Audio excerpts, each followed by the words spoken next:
Sini. Assalamualaikum.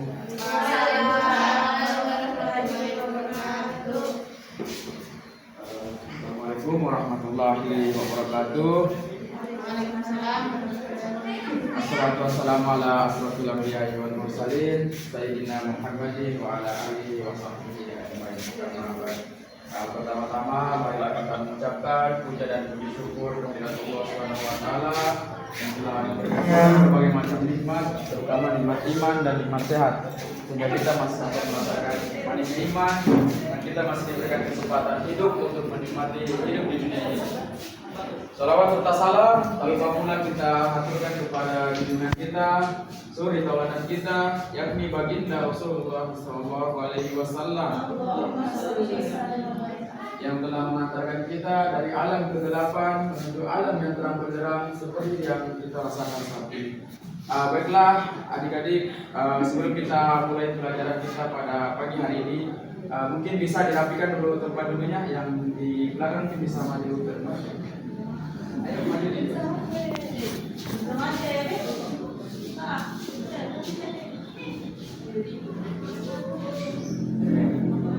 Sebelum kita masuk ke materi, Bapak absen dulu ya. Iya Pak. Gusniawan. Hadir Pak. Elsa. Ari. Hadir semua ya? Ada yang bisa, ada yang sakit, ada yang apa? Sebelum kita ke materi, mungkin kita ketuanya siapa? Kelasnya siapa? Elsa. Yang kelasnya? Mungkin bisa dipimpin teman-teman, sebelum kita belajar. Ya, sebelum kita belajar doa dimulai.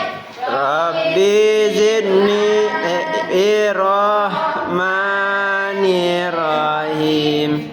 Rabbi zidni ilman warzuqni fahman.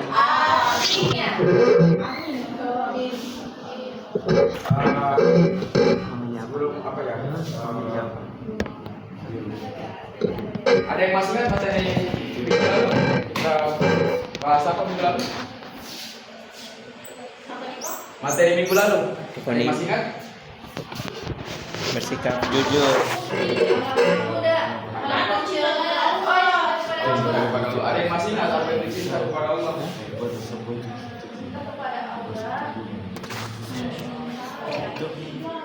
Ada yang masih ingat? Mencintai Allah dengan Sepenuh. Oke. Untuk materi kita pada pagi hari ini, kita akan membahas iman kepada kitab-kitab Allah Subhanahu wa taala. Apa respeknya sebentar? Materinya itu iman kepada kitab-kitab Allah.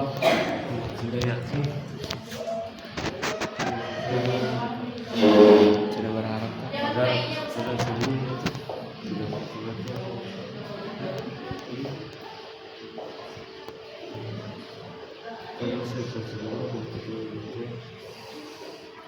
Oke. Sebelum kita masuk ke situ, siapa yang tahu kitab-kitab Allah yang diturunkan kepada nabi-nabi sebelum itu ada apa? 4. Terus disebutkan apa saja? Zabur, Taurat, Al-Quran.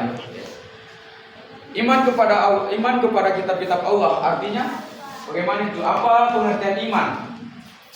Pengertian dari iman itu apa?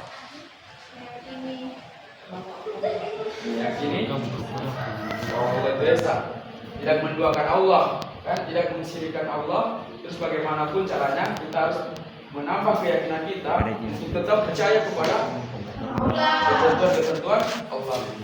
Kayaknya masih kurang semangat ini. Ayo Ya. kita ice breaking dulu. Silakan berdiri. Ya. Oke. Cluenya itu cluenya itu salah di mulut, benar diangkat. Salah di mulut, benar di tangan. Salah di mulut, benar di tangan. Bisa begini. 3 tambah 2 5. Apa? 3 tambah 2, 6. Paham? Hei, tunduk. Dulunya itu Benar di salah di mulut. mulut, benar di tangan. Oh, salah Salah di mulut, benar di tangan. Oh, nah. Fokus ya, fokus. Fokus. Pak, kasih keluar saja itu. Fokus ya. 5 tambah 5, 11. 10. Hei, salah. Fokus, Dia fokus. salah. Benar. Fokus. Coba ulang tadi. Fokus, fokus. Oh, sudah mulai nih. 4 tambah 2, 8. Ya. Fokus. Kalau begini kita tambah aja berapa tambah lagi ya? Sudah, salah di tangan, benar di salah di mulut, benar di tangan. Oh, Tahu? Berapapun yang saya ucapkan itu salah. Tapi kalau gerakan tangan begini, seperti itu, benar. paham? Benar. Jengkok jawab itu saja. Iya kalian jawab. Saya cuma begini. Astagfirullah, maaf Pak. 3 tambah 3, 7. 9. Nah, Kamu jangan disebut angka yang benar. Jangan saja yang benar. kamu gerakan tangan. Ini mau Oke, bikin fokus, salah. fokus, fokus. Begitu, fokus. 3 tambah 4. Fokus nih, fokus. Kita lanjut ke Jangan terlambat, Pak. Hukum. Pada bukunya. coba siswa dimohon tenang ya, tenang. Jangan kau ribut sekali.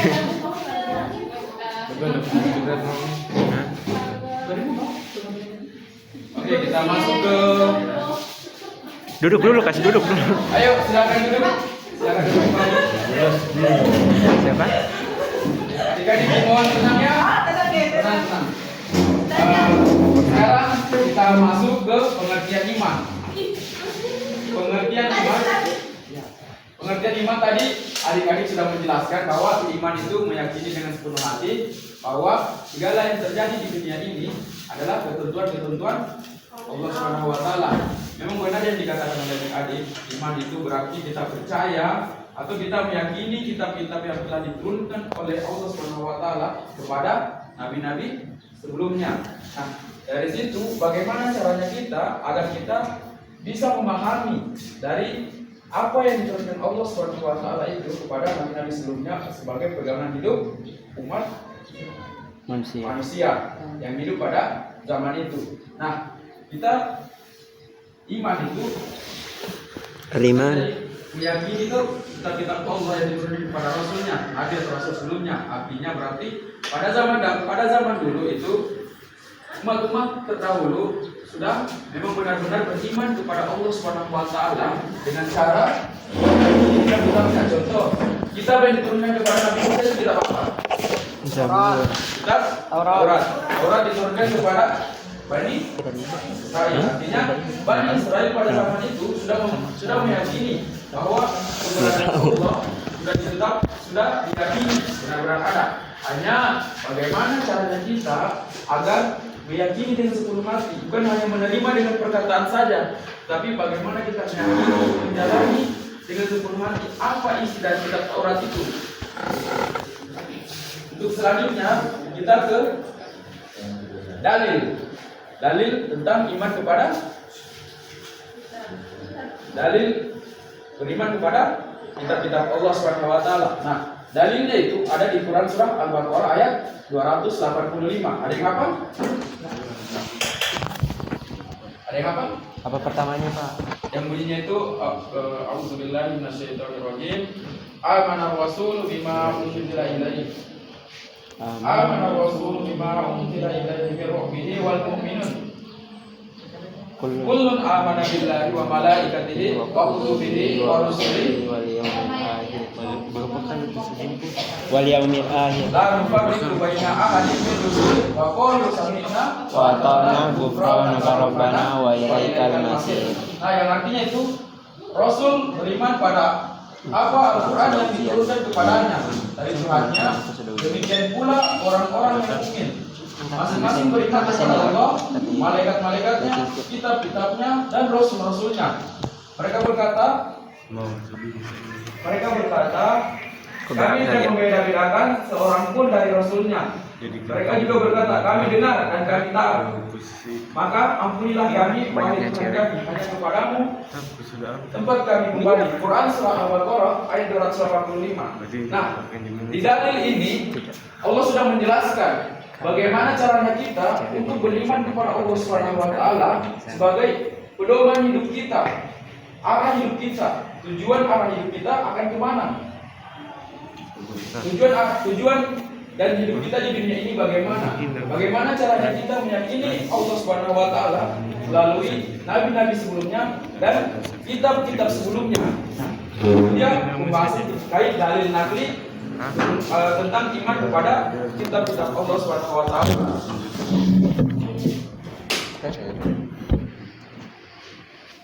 Nah, ini tadi kan adik-adik sudah menyebutkan kitab-kitab yang diturunkan kepada nabi-nabi sebelumnya, kan? Ada 4 kitab yang diturunkan kepada nabi-nabi sebelumnya. Yang pertama yaitu Zabur, Taurat, Injil, Al-Quran. serta Al-Quran. Nah, pembahasannya selanjutnya itu kitab Taurat. Kenapa kitab Taurat ini pernah diturunkan kepada Nabi Musa? Apa alasan sehingga Taurat ini diturunkan kepada Nabi Musa? Itu untuk memandu atau untuk memandu Bani Israel supaya mereka bisa benar-benar yakin sama Allah Subhanahu wa taala.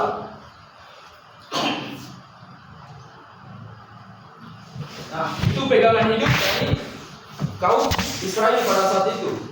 Sebenarnya mereka tidak benar-benar kafir kaum Israel itu, tetapi itu hanya sudut pandang manusia. Tiap-tiap manusia mengatakan bahwa Israel ini adalah kaum kafir. Ternyata mereka tidak. Ternyata mereka juga benar-benar meyakini bahwa Allah itu memang benar-benar ada, bahwa mereka juga beriman kepada Allah Subhanahu wa taala.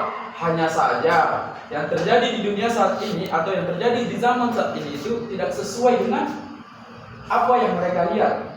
Kalau kita kembali ke sejarah atau kita kembali ke masa lalu, nah kitab Taurat yang diturunkan kepada Nabi Musa itu sebagai pegangan hidup atau pedoman hidup.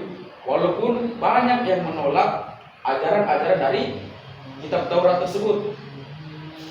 Nah, yang kedua itu ada kitab apa yang kedua? Kitab Zabur diturunkan kepada Daud atau siapa? Daud. Sudah yakin? Oke. Ya, kitab Zabur itu diturunkan kepada Nabi Daud. Sama juga halnya seperti kitab Taurat yang diturunkan kepada Nabi Musa, yakni sebagai pedoman atau pegangan hidup umat-umat pada saat itu. Pada zaman itu yang pada hidup pada zaman Nabi Daud itu. Mereka memang benar-benar meyakini juga akan kekuasaan Allah Subhanahu wa taala. Terus bagaimana juga mereka benar-benar meyakini dengan iman. Dan lagi-lagi kita berbicara tentang iman, karena memang iman itu paling utama. Bagaimana caranya kita mau meyakini keberadaan Allah Subhanahu wa taala tanpa kita beriman kepadanya? Nah, kitab selanjutnya yaitu kitab Injil yang diturunkan kepada Nabi Isa. Sama juga seperti sebelumnya, menjelaskan juga bagaimana kaum-kaum pada zaman itu meyakini Allah dengan sepenuh hati. Meyakini Allah dengan sepenuh hati dan tidak berbuat apa yang dilarang oleh Allah Subhanahu wa taala. Dan yang terakhir yaitu kitab Al-Quran. Nah, ini pertanyaannya, mengapa Al-Quran itu diturunkan? Padahal sudah ada kitab-kitab sebelumnya ini. Sudah ada kitab-kitab sebelumnya. Sudah ada Taurat, Zabur, dan Injil. Nah, mengapa Al-Quran diturunkan? Untuk melengkapi kitab-kitab sebelumnya. Ya, mungkin saudara Kevin? Sudah menurut saya itu adalah untuk melengkapi agar segala apa yang terjadi di muka bumi ini disatu padukan dalam Al-Quran. Karena kenapa saya bilang padukan? Karena kalau salah di dalam Al-Quran itu sudah membahas kitab-kitab sebelumnya. Itu saja. Yang membahas kitab-kitab. Nah, kalau kita melihat dari sejarah atau kita belajar dari sejarah, Al-Quran diturunkan untuk melengkapi kitab-kitab sebelumnya. Oke, betul yang dikatakan oleh adik-adik sekalian. Tetapi, kenapa harus Al-Quran yang diturunkan? Padahal Injil itu sudah dimodifikasi juga. kitab Injil itu sudah dimodifikasi juga terkait pada saat itu bagaimana mereka meyakini. Nah, Al-Quran itu sebagai pedoman hidup, tetapi bukan hanya untuk masyarakat Arab. Bukan hanya untuk masyarakat Arab itu kitab-kitab Al-Quran yang diturunkan, tapi pedoman hidup masyarakat di dunia ini untuk benar-benar meyakini bahwa Rasulullah hadir di tengah-tengah umat. Untuk apa? Apa tujuannya Rasulullah hadir di tengah-tengah umat? Apakah hanya untuk menebarkan Al-Quran, atau apakah hanya menyebarkan apa yang didapatkannya? Apa tujuannya Rasulullah hadir pada zaman itu? Ada yang bisa bantu saya jawab? Bantu jawab. Ayo, ada yang bisa bantu saya? Kenapa Rasulullah diutus di tengah-tengah umat? Apa tujuan Rasulullah diutus di tengah-tengah umat? Innama bu'ithtu liutimma makarimal karim. Ya, apa tujuan Rasulullah diutus di tengah-tengah umat? Untuk Tidaklah aku diutus untuk menyempurnakan akhlak. ya, menyempurnakan akhlak. Itu. Jadi Rasulullah diutus untuk menyempurnakan akhlak. Memang sudah ada kitab-kitab sebelumnya, sudah ada 3 kitab yang diturunkan kepada nabi-nabi sebelumnya. Tetapi itu belum lengkap untuk membahas bagaimana caranya kita memang benar-benar meyakini Allah Subhanahu wa taala. Memang kalian yakin enggak? Di kitab Taurat itu sudah ada bahwa Islam ini, bahwa orang muslim ini harus meyakini Allah dengan cara beriman atau sholat. Ada enggak dibahas di kitab Taurat? Enggak ada. Bagaimana cara sholat? Enggak ada. Di kitab Injil, nah di kitab Taurat juga. Nah itulah penyempurna dari segalanya, yaitu Al-Quran. Karena Al-Quran tidak hanya membahas bagaimana caranya kita umat muslim untuk beriman kepada Allah. Di dalam Al-Quran kan sudah dikatakan di surah Al-Kafirun itu ayat berapa ya? Untukmu agamamu dan untukku Lakum dinukum waliya. agamaku. Nah itu kan tidak ada unsur paksaan di situ di dalam surat-surat Al-Kafirun itu tidak ada. Artinya kita bebas untuk memeluk agama kita sesuai dengan kepercayaan yang kita anut. Begitu.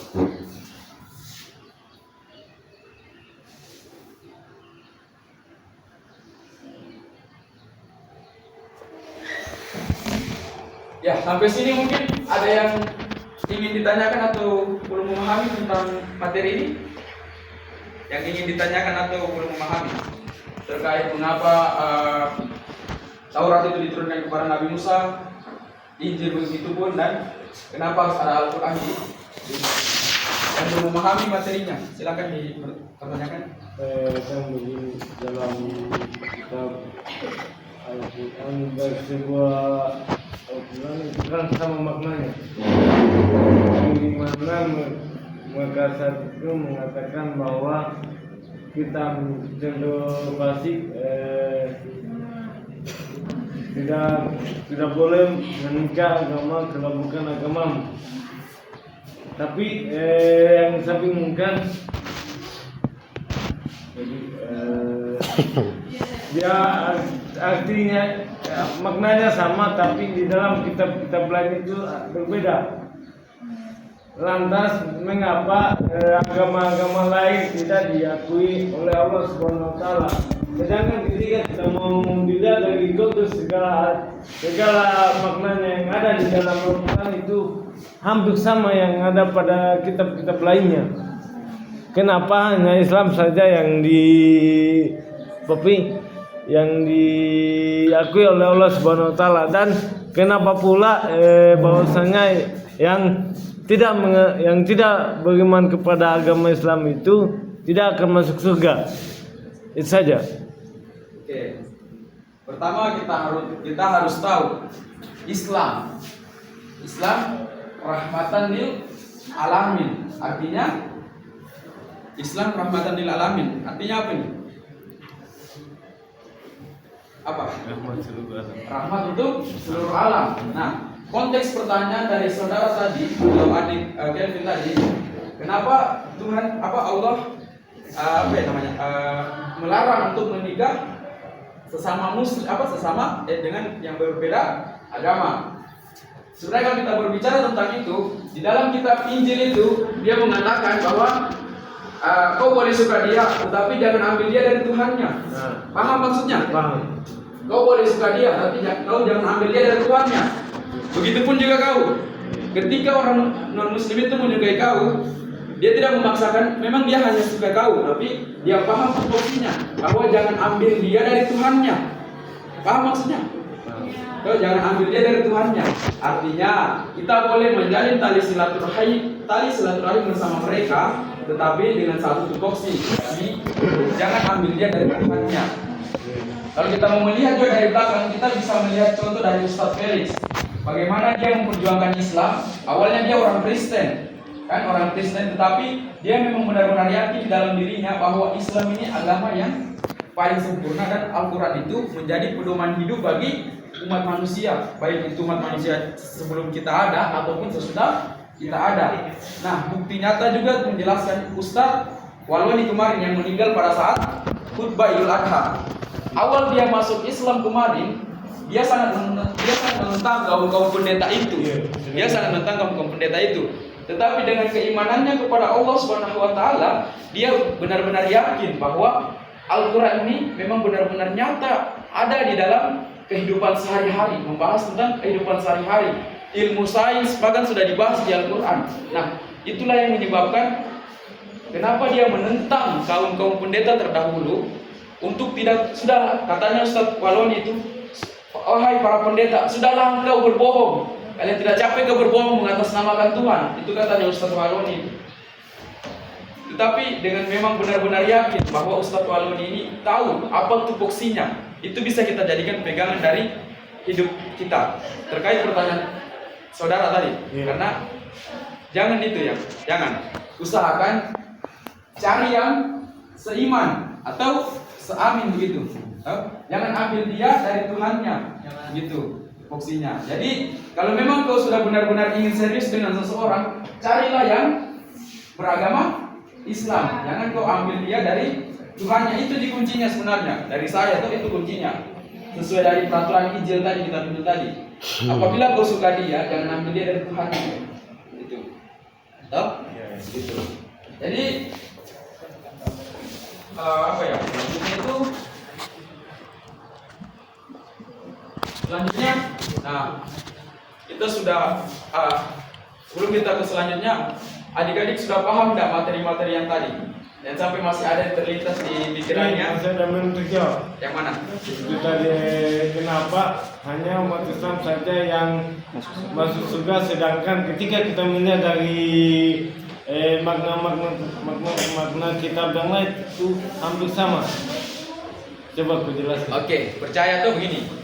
Saya kasih analogi nih. Saya kasih analogi begini. Sebenarnya semua umat di dunia ini Islam. Pernah dengar kan? Ya. Semuanya umat di dunia ini Islam semuanya. Tetapi orang tuanya yang bawa mereka ke Majusi, Nasrani, dan Yahudi. Nah, terkait pertanyaan saudara tadi, kenapa hanya umat Islam yang masuk surga? Nah, sebenarnya itu saya anggap itu pernyataan salah. Saya anggap itu pernyataan salah. Kenapa hanya umat Islam saja yang masuk surga? Tahu? Kenapa hanya umat Islam? Itu. Kenapa hanya umat Islam yang masuk surga? Itu pernyataan salah itu kalau menurut saya, pernyataan salah. Kenapa saya katakan pernyataan salah begini?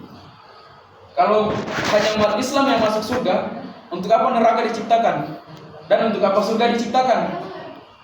Mending betul yang dikatakan Rabiatul Adawiyah di dalam bukunya bahwa saya ingin memadamkan api neraka supaya orang-orang yang hidup di dunia ini memang benar-benar meyakini Allah Subhanahu wa taala itu sebagai Tuhannya dan mereka tidak takut untuk berbuat dosa. Mereka hanya memang benar-benar yakin kepada Tuhannya. Bagaimana caranya mereka mengimani Tuhannya itu? Nah, terkait ini hanya umat Islam. Itu salah itu. Salah. Karena di dalam kitab-kitab sebelumnya mereka berbicara juga tentang surga dan neraka. Hanya konteksnya yang berbeda. Kita umat Islam, bagaimana caranya kita memasuk surga di umat Islam? Yakni dengan cara kita beribadah dan melakukan amal-amal yang soleh. Nah, begitupun juga dengan mereka. Tapi kan begini Pak, memang kan yang Allah itu alasan saya kenapa agama-agama lain itu tidak masuk surga. Mohon maaf, saya berbicara itu sebenarnya kita diskusi bersama. Karena Allah hanya Islam mungkin itu satu-satunya agama yang diakui oleh Allah Subhanahu Wa Taala dari semenjak Nabi Adam hingga Nabi Muhammad. Karena saya pernah nonton ceramah bahwasanya yang tidak menganut agama Islam itu tidak akan pernah masuk surga. Ustaz Felix siapa yang mengatakan? Ustaz Felix. Namun dia berkata tetapi tidak tahu dengan ketentuan Tuhan saat itu. Itu bisa menantang bahwasanya Anda tidak setuju kalau hanya umat Islam saja yang mau masuk surga. Sedangkan Ustaz Felix dia mengatakan yang akan masuk surga itu hanya Islam. Itu saja. Oke. Pahami katanya. Pernyataan Ustaz Felix ini. Pahami katanya. Yang tadi Anda keluarkan. Pahami katanya di situ. Tidak masuk Islam, tidak masuk surga sehingga mereka masuk Islam. Itu yang kau harus pahami, itu yang harus garis besar. Itu. Pahami. Jadi semua orang itu akan masuk surga walaupun dia itu agama Kristen, Katolik, Buddha, Hindu. Tetapi ketika mereka masuk Islam, begitu. Ketika mereka masuk Islam, mereka sudah dijamin bahwa mereka ini akan menjadi penghuni surga. Tetapi menjadi penghuni surga itu tidak serta-merta. Paham kan? Tidak serta-merta. Artinya kita harus berbuat kebaikan di dunia ini. Bagaimana caranya kita untuk sampai kepada itu? Oke? Paham ya? Selanjutnya itu kita masuk ke ini.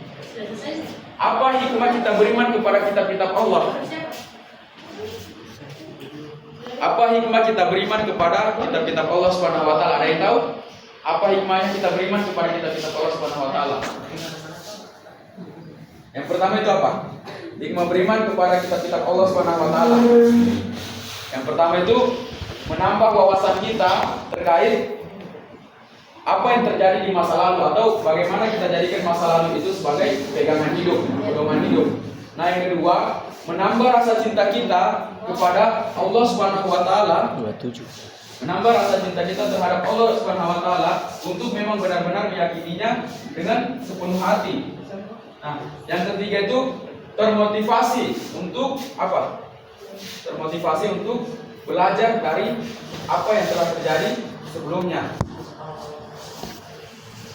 Dan yang terakhir itu terjaga hikmah beriman kepada kitab-kitab Allah. Yang terakhir itu kita terjaga dari perbuatan yang baik dan yang salah. Gitu. Jadi itu paham kan? Yang lain. Ya begitu kan kalau tidak ada. Belum datang. Kemudian alasannya Pak. Anggota apa? Anggotanya kita. Anggotanya kita boleh datang. Iki. Zaki, Akmal. Iya.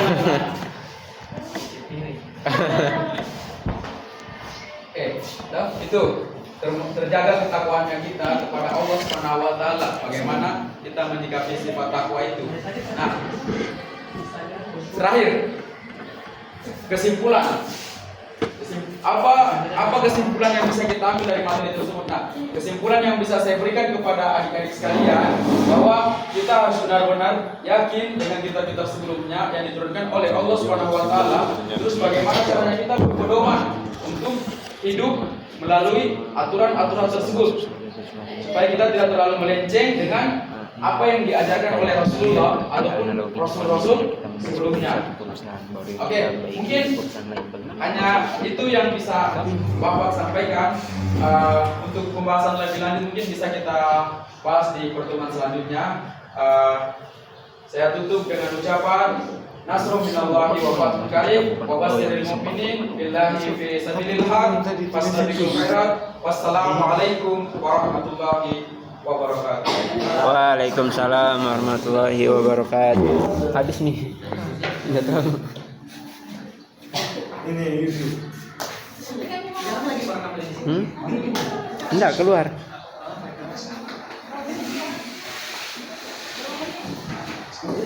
30 pas.